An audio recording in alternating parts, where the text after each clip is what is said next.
Grace and peace, grace and peace be unto you from our Lord, our risen Redeemer, Jesus, the living Christ. We give God praise and are grateful to God that you thought enough of God and of us to tune in today for another installment of Conversations with a Pastor. I am the Reverend Dr. Kevin D. Miller, and I serve as the pastor of the Carter Community AME Church located physically in Jamaica, New York. Conversations with a Pastor is an amazing opportunity to connect with different persons to help bring vital and important information into our communities. So I'm grateful again to God and to you that you thought enough of us to be with us here today.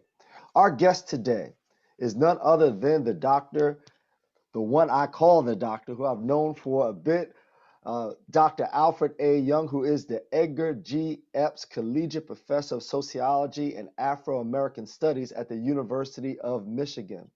Dr. Young is a sociologist, and he has been trained, and he is well trained to be a part of this conversation today. He is a graduate of Wesleyan University. He went on to earn his doctoral degree at the University of Chicago. And once he completed his doctoral degree, he went on and has now been a part of the faculty there at the University of Michigan now for more than 20 years. His research has really led him to look at low income and urban based African American families, looking at some of the behavioral patterns that help to shape and mold our thought, our actions, and our direction, even as we begin to write and rewrite our history. So I'm grateful to God and certainly grateful to Dr. Young for him joining us today. I thought it'd be a great opportunity to have a conversation with him. I reached out to him months ago, and we were finally able to get our schedules together to have him be a part of Conversations with a Pastor. He is someone who is well sought after all across the country. And I thought here we are at the end of Black History Month 2021. Here we are at this intersection in our historical moment here in the United States, whether it's Black Lives Matter, whether it's a new presidential administration, whether it's what's happening with Black and brown people in the midst of this pandemic. I thought it'd be great to hear some perspective from Dr. Young. So we want to welcome Dr. Alford A. Young Jr. to the conversation today. Good morning, good Good day, morning. good afternoon, good evening. What's going on, Dr. Young? It's my pleasure to be here. I look forward to the conversation. It touches upon issues I think about not just every day, pretty much every hour. Wow. Well, we appreciate it, and I'm so grateful. Dr. Young, just share a little bit about your journey. What has brought you to this space of studying in this area of sociology? I should have said in the beginning that you are a native New Yorker, born and raised in Harlem, but now you have been transplanted out there to Michigan. Say a little bit about your journey.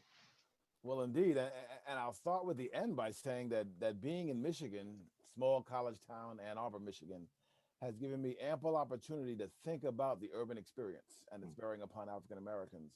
And that kind of distance has actually allowed me to unpack all that was a part of why I embarked upon this career pursuit in the first place. I've always been a curious person, and sometimes curious about things other people just weren't that interested in. But throughout the college experience, I really realized that I could make curiosity my life passion and my life pursuit. And amongst all the things I was curious about, I was most especially curious about Black people and the way in which they're sometimes talked about in the media, the way in which people far away from them develop perceptions, ideas, understandings of them that in some cases have little to no bearing on who they are and how they think about themselves. Sure. So the intervention for me was to step into the conversation, so to speak, and try to do some detailed studies on Black folks and how they think about the everyday. Not always these sort of media driven points of focus on violence and crime and who's not doing what they should be doing, but more directly, how do Black folks think about the good life, the good job, opportunity? Mhm, How do they think they can get there? mhm, What might be unique or different in the stories they tell about living everyday life?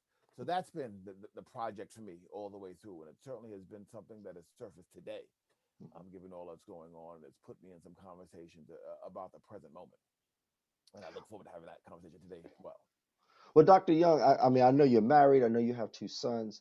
So I know that even as you are using this journey as a part of your profession, I know it is also a very deeply seated personal journey for you as well.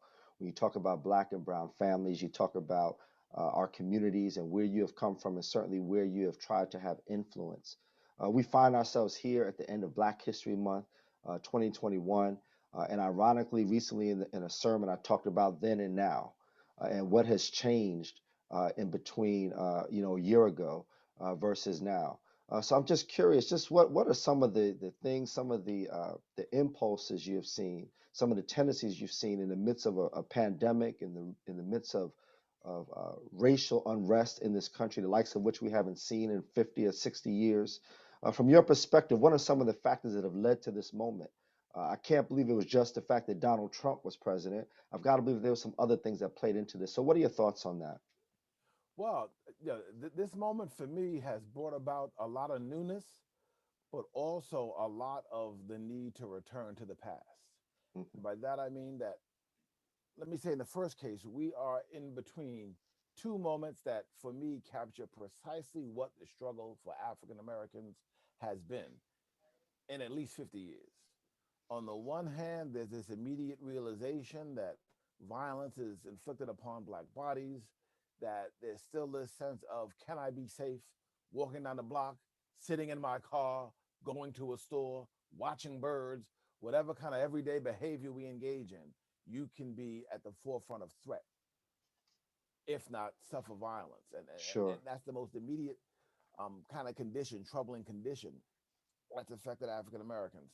On the other hand, and simultaneously, the coronavirus has brought forth the fact that even if we don't see race playing a central role or an immediate role, right? Everyone can get sick, everyone's a potential victim, so on and so forth. But we know that the history of Black folks and their lack of access to proper health care. Hmm. We know that the lack of access to social institutions that support and sustain life.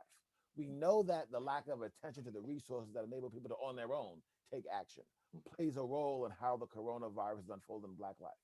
So we have at the same time this immediate, visible, difficult moment of Black people's bodies being under assault, Hmm.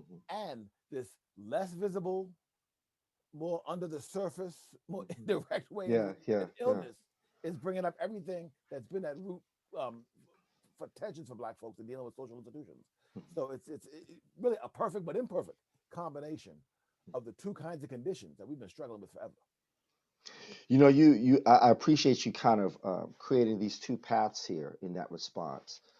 And at the time of this airing, at the time of us having this conversation, we're basically at the 1 year anniversary, just a little bit past of Ahmaud Arbery being shot, just jogging, right? And then we're also about a week and a half or so away from when Breonna Taylor was shot in her home. Say a little bit more about the Black Lives Matter moment that we are in when you talk about us being physically under assault. Well, essentially, the Black Lives Matter moment, as I regard it, is a claim that we are worthy citizens in society.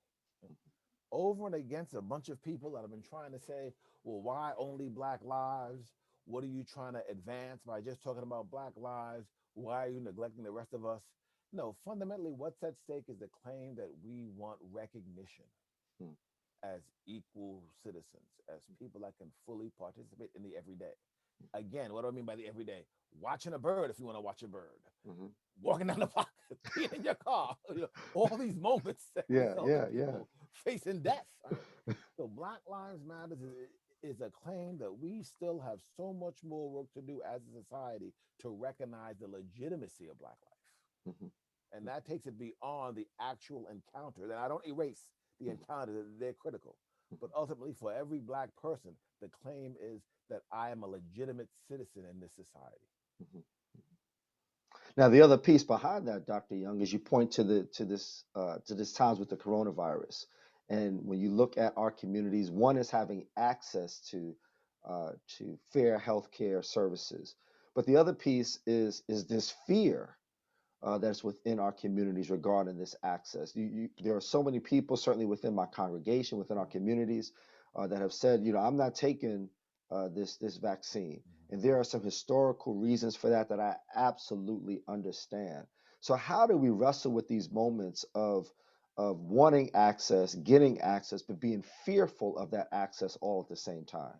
We have to, and I mean American society more generally, but African Americans and leaders of African American institutions more specifically have got to engage in an education process. So you're not going to drag people kicking and screaming to getting a vaccine. You're not going to drag them kicking and screaming into healthcare facilities where they feel uncomfortable, where they've been violated in the past, where, as we know, with some of the COVID cases across the country, Black folks were sent home and ended up dying rather than be hospitalized. So the first line of intervention, as I see it, is creating conversations that educate people. And it means doing it in social institutions in which they're familiar, right? And we've seen more recently efforts for physicians to go into barbershops and beauty salons to do blood pressure screening, to provide some moments of education. That is the best example of various forms of intervention. The church is the perfect place, right? Sites where Black folks feel comfort, feel familiar, feel they're accepted. Bring that health education to them in those spaces, if not the health services themselves, and engage in a conversation that takes seriously their fear, their lack of trust. All that's rooted in historical developments. It's perfectly legitimate. But once we accept that, then we can have a conversation that enables people to perhaps think a little bit differently, perhaps be prepared to act differently. And for me, that's where the stakes are. It's in social institutions where folks are already a part of, and bringing that education into those spaces. I know that you were watching with a keen eye the most recent presidential election, and watching with a keen eye some of the racial unrest that took place, whether it was different parts of the country, there in Michigan. Uh, Offer your sense in terms of the influences and impact of that, particularly through your lens of where you are as a sociologist in Michigan, and how you saw that play out going into the inauguration moment and what took place earlier in January with the assault on the Capitol. Well, the last 6 months have reminded me that history matters. And so I have my lens as a sociologist on, but I'm going to talk about history for a minute in so many ways. And I should say, for a sociologist, the historical context is critical, right? Because what we try to do in making sense of the here and now is Right. rooted in what happened in the past. Sure. But history is Sure. always in there. And for us, it's there in the sense that in so many ways, a turn towards history is informative about what happened, and for African Americans in particular, what they must do. What do I mean by that? I mean, if we think about protests in a general sense in the recent era, right? So much attention on Colin Kaepernick, the knee in the football stadium, what have you, right? Not altogether different than the nonviolent protests of the 1950s, the early 60s civil rights movement, right? The same claims made about those folks then. Today, we love Reverend Dr. Martin Luther King Jr. In 1960, most Americans did not. That's right. That's right. He was a militant. He was anti-American. He was all the things that have been brought to the conversation about Colin Kaepernick. Right? And I was intrigued at the extent to which that kind of parallel rarely surfaced. And I understand why. It's a society that's not embracing Black folks. But as soon as that happened, everything that then gave rise to a lot of protest activity, I said, this is the same pattern all over again. And the most important lesson for America to learn is things will get worse if we don't appreciate the patience, the nonviolence that launched this current wave. Taking a knee at a football stadium. Years after that, we have insurgency, all kinds of activities. Folks are angry. And again, it's a pattern we've seen before. But the other historical lesson then is that the work is never finished. I tell people all the time, you think of the civil rights movement as critical for Black life, as transformative, but an incomplete project. Well, guess what? That means it's incomplete for today. Right. There's Right. still work to be done. And so we think about how folks respond to Black people, how they respond to Black protests. That tells us that we should never abandon the notion that there is continued work to be done. That, and the final point I make on this is tied to, again, a way of linking, in this case, immediate history to the present, a post-Obama America. I think a lot of what has happened in the last 4 years is America's response to this once upon a time unimaginable moment of Black president. And it's caused a lot of unrest, a lot of anxiety. Some folks thought, okay, now the work is all done. We should have seen in the response to this individual that's not the case. Whether you agree or disagree with his policies, the fact that his character was assaulted, his family was indicted, his family was ridiculed and attacked, right? That is fundamentally a statement about where we are around race. And the post-Obama moment is now an opportunity for folks to do all kinds of egregious things, claiming they're Americans, right? Which is excluding folks like us, like the patriots attacking the Capitol, right? Yeah, Let's be clear you're right, how right. people are framing themselves. And so, again, to me, it means thinking carefully about where we were, what Mhm, happened then, what kinds of responses happened then, and how that conditions us to think differently today. It means for Black people in particular, pay attention to history. mhm, Pay attention. It comes alive again, and it's coming alive now. mhm, mhm, It also means pay attention to the fact that progress is never guaranteed, mhm, progress not always consistent. There's always work to be done. mhm. I appreciate what you are saying, and I take it not so much as you just offering your opinion, but I also receive it as a warning, as a reminder and a warning all at the same time. When President Obama was elected, there was, I think, a collective exhale that happened across our communities. And perhaps you are of the same mindset and thought that I had, that we were not sure if we would have seen a Black president in our lifetime. And now we have a Black president, and we all kind of celebrated that. Everybody rallied around that. Everybody started telling all kinds of falsehoods. No, I was voting for him before, but yeah, when he was running against Hillary. Everybody, oh no, I was there with him. I was the first vote, right? But at the end of the day, the Black community certainly rallied around him with this moment of exhale. I think that we run the risk even in this moment, because there was this great celebration with Kamala Harris coming in as our vice president, and coming in this historical moment. And I think it's very important that we learn, like you say, from history, to realize that when these shifts happen, we must keep our guard up, we must stay attentive, we must continue with the work. Whether you agree with someone like a Reverend Al Sharpton or not, one of his mantras, one of the things that he continues to hold up is, you got to keep showing up. You got to keep showing up if there's going to be change. And I think that's a part of what you're pointing us to. Is that Indeed. correct? Right, right. That work has to be done. And I've tried to tell, in particular, young people, folks who are more cynical about voting, folks who say, well, what difference can this make? You got to turn to history. That's exactly what many Black folks in the South thought in the 50s and the 60s. Why should I pursue voting? Mhm, Why should I try to go to a good school? That's just not what happens for Black folks. mhm, Well, if everyday Black folks then take some steps to make things happen, the very city I'm living in now, some of the young Black folks I talk to say, why vote? I said the fact that we can have this in this city now is because some people 50 years ago did some things mhm, that made it possible. mhm, And so I try to tell people that just don't think of it in terms of the major leaders doing all the work. mhm, Don't think of it in terms of, people with money and power have influence. We all understand that. mhm, But everybody else has got to stay engaged. That's what makes change. mhm, Everybody's got to stay engaged. So there's always work to be done. And it's hard work, but to cultivate a sense in people that their investment matters. mhm, mhm, And unfortunately, the case that I've been making recently, again, with younger folks that are more questioning, is even if you can't imagine an immediate way to a better life, things have gotten a lot worse for you mhm, when you show up to vote. So, I mean, it's not simply, well, it's not going to get better. It could get a lot worse. That's right. I've known That's right. folks that have lost jobs. I know folks that are still waiting for the minimum wage increase. That's right. That's right. It won't stay the same if you don't get involved. It can get worse. There is something to be said about the long game. We can sometimes find ourselves to be very short-sighted in our planning, in our protests. I'm of the opinion that many times within our community we are a very emotional people, but once the emotion and the passion dies off, so does the protest and the power of the protest.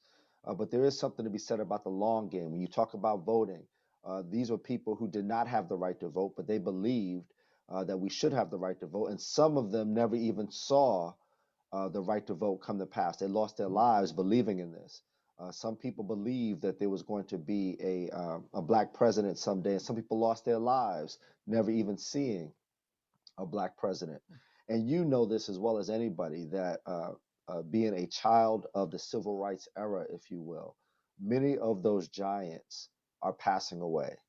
Many of those giants are no longer on the front lines. They're no longer able or capable of doing it. How do we receive the baton from that generation and keep it lifted up to address the issues in our community, whether it's healthcare, whether it is sufficient or better than sufficient educational resources, whether it's jobs in our community, whether it's opportunities where the minimum wage gets to where it needs to be, and what people will argue within corporations, the opportunity not just to be hired, but to be hired in positions that will give movement, flexibility, and growth. How do we do that in this moment? Well, I tell everyone, although that sounds like it's a massive project, I encourage all people to think along a set of conditions and circumstances that in many ways pertain to all of us. The message I give them is think about where you work, if you work. Think about where you go to school, if you go to school. Think about where you worship, if you worship. Think about where you live. Think about the formal recreational places you're a part of. It could be a sports league, it could be a poker game at night, it could be the playground, in or near your neighborhood. Those are 5 domains. Think about where injustice is happening in any of those domains. Or think about how any of those domains unfairly excludes people such that they're not in those spaces to be recognized being mistreated. Every individual can determine what actions they can take in one or more of those domains. It could be raising a complaint. It could be inviting new people in. It could be checking in with those people that seem uncomfortable or unsatisfied and trying to learn why and building partnerships with them. So 5 domains, they pertain to most of our lives. Think critically and carefully about what's going on. You only have to focus on one. I understand people are busy. But again, where you work, school, live, worship, socialize, engage in recreation. Who's being treated unfairly in those spaces? Who's being unfairly denied access to those spaces? Everyone can act in response to those circumstances in one or more of those domains. And that's what makes change. Dr. Young, and you know this, in 1967, Dr. King wrote his 4th and his final book, Where Do We Go From Here? Chaos or Community? And I'm interested in just you expounding on that thought that you started to point us to, the areas in terms of involvement. One of my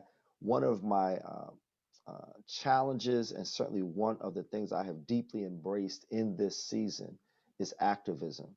I'd already been engaged with it in different fronts, but even more so, particularly through the political process. So our church was active in terms of marching, active in terms of getting people registered to vote, active in terms of the census, active in terms of building partnerships and relationships with organizations, reaching out to politicians.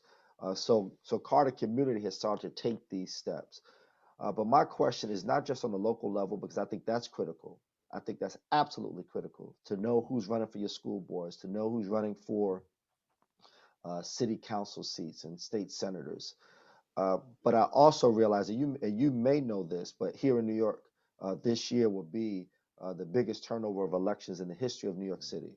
If there's a position for it that you can be elected for, people are running for it this year, from mayor all the way down. If there's a dog catcher position, somebody's running for it this year. So the antenna here in the New York area is up in a high way. But my question is really Dr. King's question. Where do we go from here? Cast the vision forward, if you will. Uh, being a husband, being a father, being a sociologist, being someone who's passionate about these issues. Where do we go from here? Are we fighting against?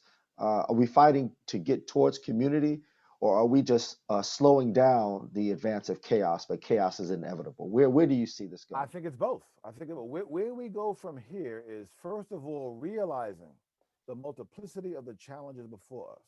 Abandoning this notion that progress is forever and it may be better today than 40 years ago. Yeah, it may be for many people. Some certainly not.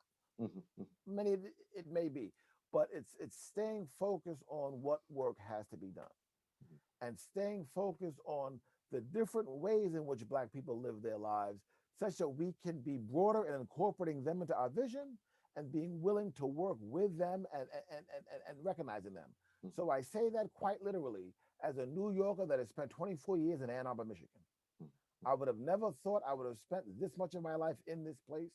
I would not have imagined before I got here that this place would be in any way inviting or appealing to an African American. Now, it's got its problems, but if it was that bad, I would have been gone. My family, I would have been gone. So it's obviously livable. but I would not have imagined it in the case of being a New York City resident, that there's something about being Black in Ann Arbor that connects to me. Mm, That speaks to the present moment. Black folks are all over the place, along class divisions, geographic divisions. We got to then step back and say, all right, what does it mean to be Black today? mhm, mhm. And given that, how do we then continue to do the work of thinking about what are the problems that exist today and how do we build bridges and at least facilitate conversations? Right? The answer is not coming out of Harlem alone, Right, not right. coming out of South Side of Chicago alone. Black folks are all over the landscape. Mhm. And if we don't create a tolerance at bare minimum, but more importantly, a pattern of communication with them, then we suppress ourselves. Sure, sure. Dr. Young, just a couple more questions, and again, I appreciate your time with me today.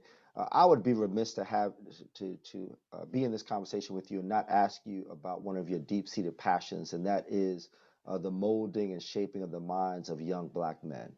And I think it would be important for our viewers to hear your perspective on that, the need, if you will, to raise up not just the self-esteem, but the leadership capabilities and the leadership vision for our young Black men. Say a little bit about young Black men, particularly coming out of the urban environment as it relates to them becoming leaders in our community. Indeed, and that is perhaps the most personal for me because as a Black male, I think about Black men and Black masculinity all the time.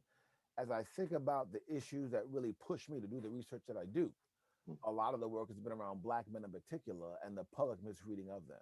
mm, I want to first of all say that I'm very clear that I'm not trying to build a hierarchy. When I say I invest in particular ways around Black men, I don't dismiss or deny that Black women, Black females matter and have issues that are pertinent to them. mm, I simply say that the problems are complex mm, and we got to focus in sometimes on particularities mm, to make progress. I don't depend on educators to provide medicine. I don't depend on physicians to teach math. We got right, lots of needs out there. right, Let's right. be clear. So some of the work I do around Black males in particular is not intended to dismiss Mm, other parts of the agenda. It's to say, here's what I can offer for this constituency. And there I feel that there is, both a history lesson to take into account mm, and a project moving forward. The history lesson is that, unlike the rest of America, that after World War II realized that women can work and we got to figure out dual income families and mm, all that, Black women have always been about work. mm, They're working as slaves, they're working as sharecroppers, they've been about work. So our dynamics have been different historically.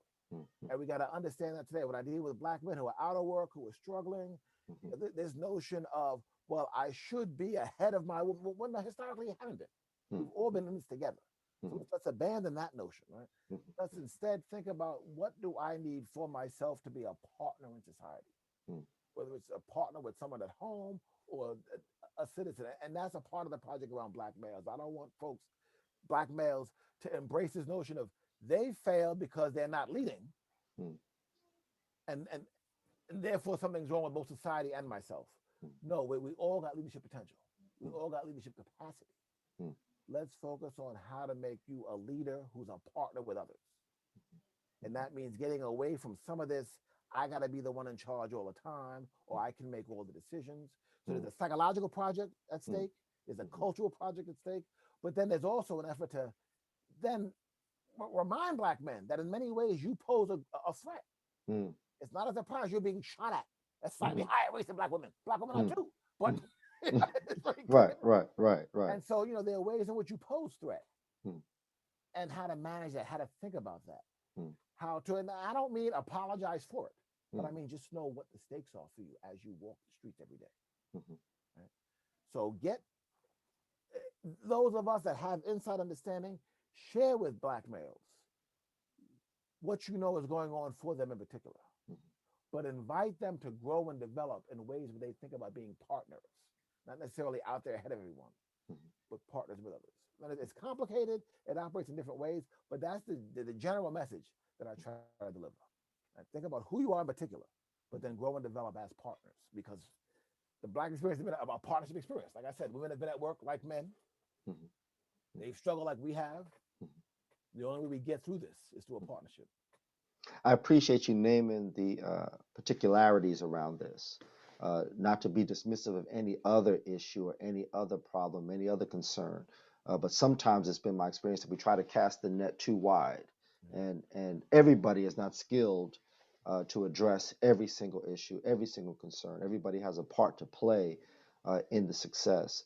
One of the things that I know I have wrestled with over the years, and I'm sure you would appreciate this, is when we talk about young men, particularly teens, and them being effective and equipped to not just live a productive life, but to exceed expectations. Uh, and many of us have either been the recipient of the talk, or we have given the talk. Mhm. I had, and you know this person, Attorney Royce Russell, on Conversations at one point. And he talked about what do we do. He had a book out called Cardiac Arrest Mhm. that talked about what do you do if you are stopped by the police. Mhm. And we in our communities, particularly black men and particularly black young men, are aware of these in ways that many other communities are not. Right. What does it mean to have to navigate these kinds of tensions, these kinds of concerns? I give that just as a backdrop as we get ready to end our time, but just to push that thought now even further, not just in terms of black men, but really the shaping of the minds of these young brothers, these young persons that are growing up.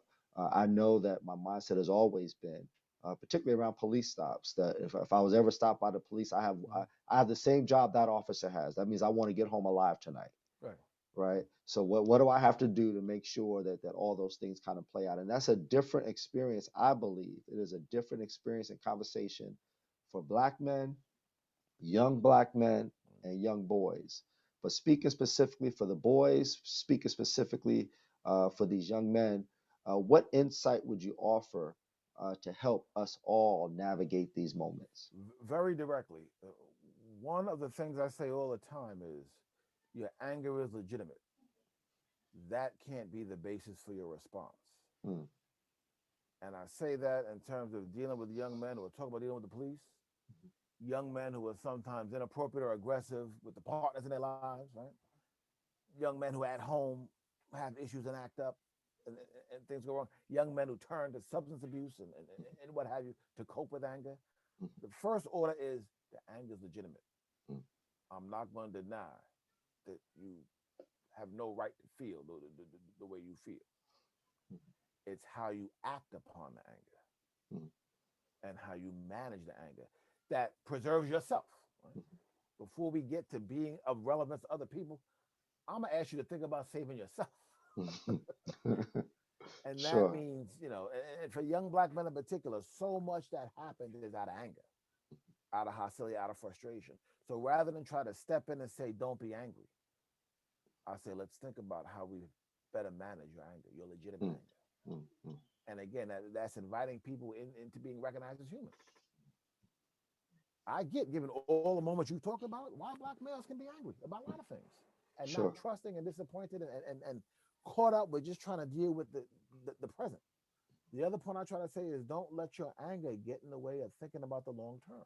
Mm, Going to school, picking up those books, some careful planning for the future, all that is about getting to where I am as an old man. mhm. I think you want to get there. I don't know anybody that says, I'm putting in 10, 15, 20, 25 years, that's it. Right, The right, idea is to move it. right, So right. what's at stake there, right? Mm, Having some sense, getting credentials, getting some knowledge, getting some tools you may not know how to use right then and there, but might mhm, matter later on. mhm, And again, trying to build from where they are. Every young man that I know that's about sports and athletics, I said, well, you better know finance. mm, If mhm, you're going to get to the NBA or the NFL or wherever, mm, you mm, better know finance too, mhm, because you will be abused as an athlete if you mm, don't understand that. Right? mm, Every artist, hip hop or otherwise, mm, that's about language, that's about expression, that's about oratory skills, mm. things you need to learn about, right? Sure, sure. Don't just rap to me, learn how to write and read, because that Right. will enhance what you're trying to do. So that's the other part. It doesn't mean to say what they're doing is illegitimate. I would Mhm, never tell a ball player you're illegitimate for being in mm, love with basketball, mhm, for being in love with making music. But how do you situate that in a way that allows you to grow over time?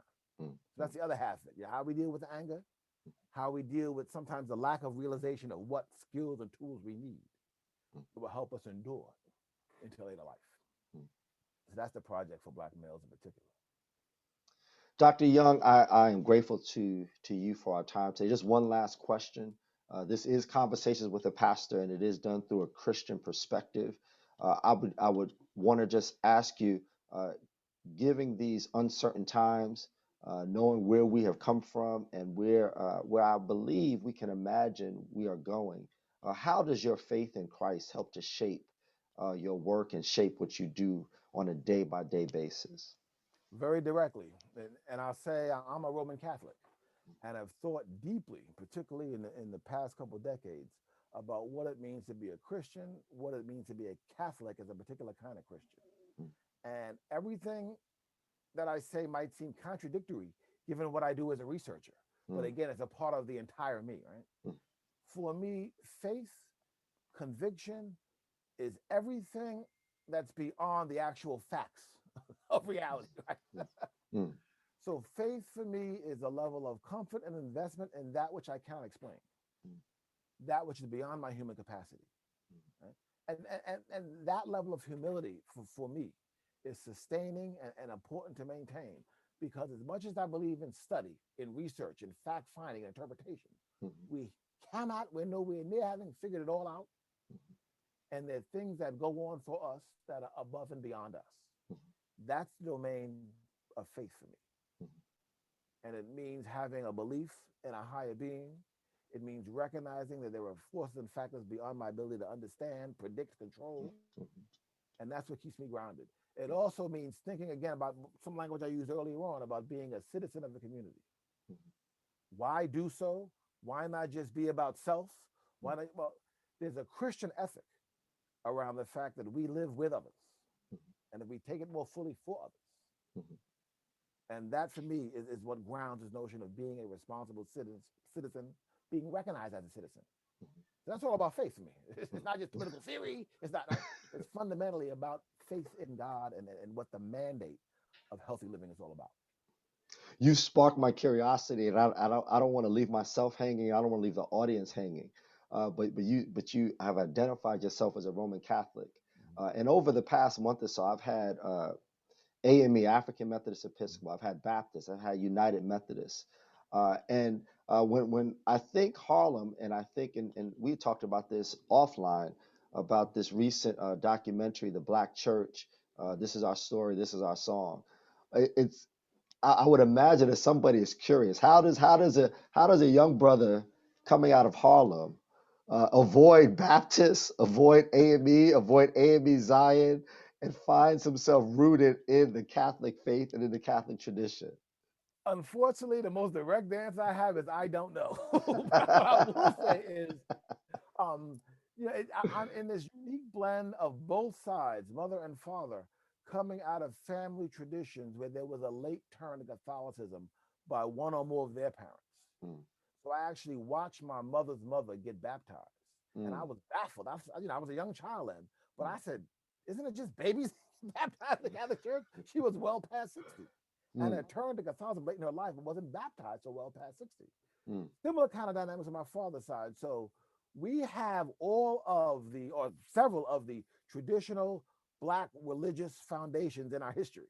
mm. But something about grandparents that brought them into Catholicism then resulted in my two parents being Catholics, and therefore so was I. And for most of my life, trying to figure out how did I have this oddball status. The only place there were many folks like me was Chicago, New Orleans, and parts of Detroit. But because of that, again, the curious person that I am, I think that through. I Mm, think, what does it mean to be in this space?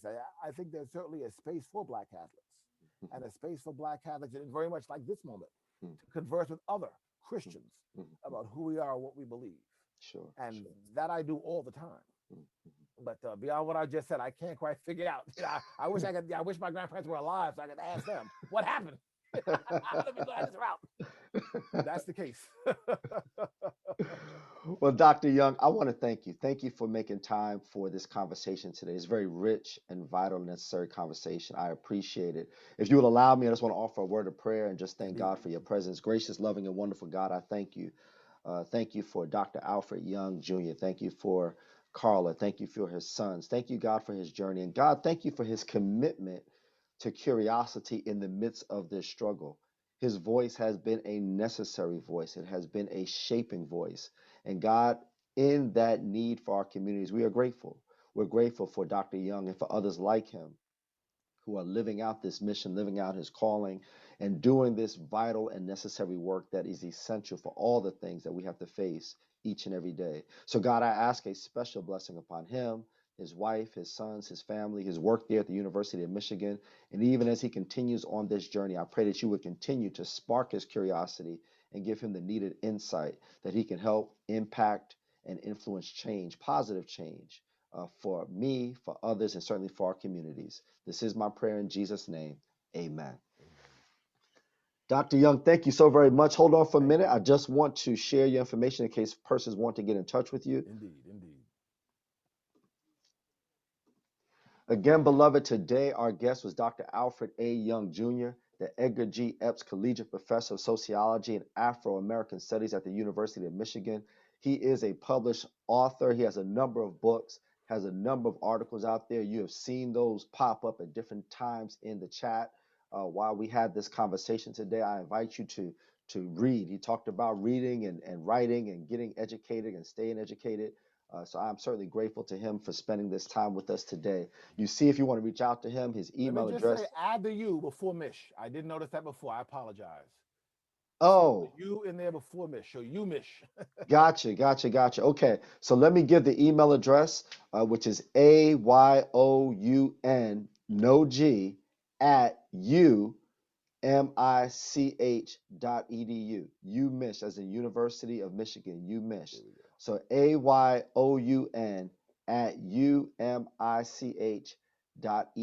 And we'll make sure we put that correction in the chat as well for this conversation.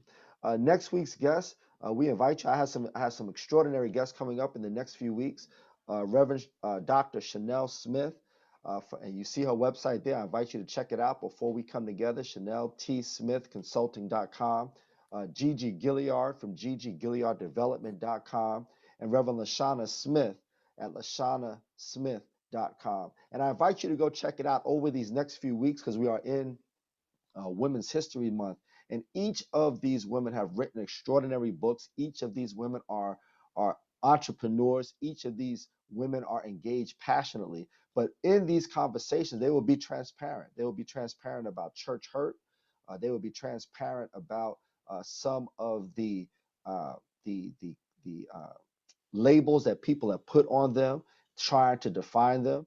They will be transparent about some of the mistakes that they have made in their life and some of the burdens that they have carried trying to get to a place of forgiveness for themselves and for others. So I don't want you to miss these conversations coming up these next couple of weeks. They will, I am sure, blow your mind. So again, join us in these coming weeks for these guests as we celebrate what God has done in their lives as they have taken these journeys, each of them, these very unique journeys towards places of deep faith, love for one another, and certainly love for themselves. In addition to that, we extend an invitation to you to join us for worship like many communities. Carter Community is worshiping virtually during this season. We invite you to join us at 11 o'clock every Sunday morning on this Facebook platform. You can email us at cartercommunityame@gmail.com. And you can certainly find us on our YouTube page as well. Go to YouTube, punch in Carter Community AME Church, and you'll be able to connect with us on YouTube as well. So again, beloved, I want to thank you. Thank you for thinking enough of God and of us to spend this time. And we invite you to again be back in the coming weeks for some more conversations, more insight, more wisdom as we learn what we can do to better our communities. So again, I am the Reverend Dr. Kevin D. Miller, and I want to thank you for joining me here on Conversations with a Pastor.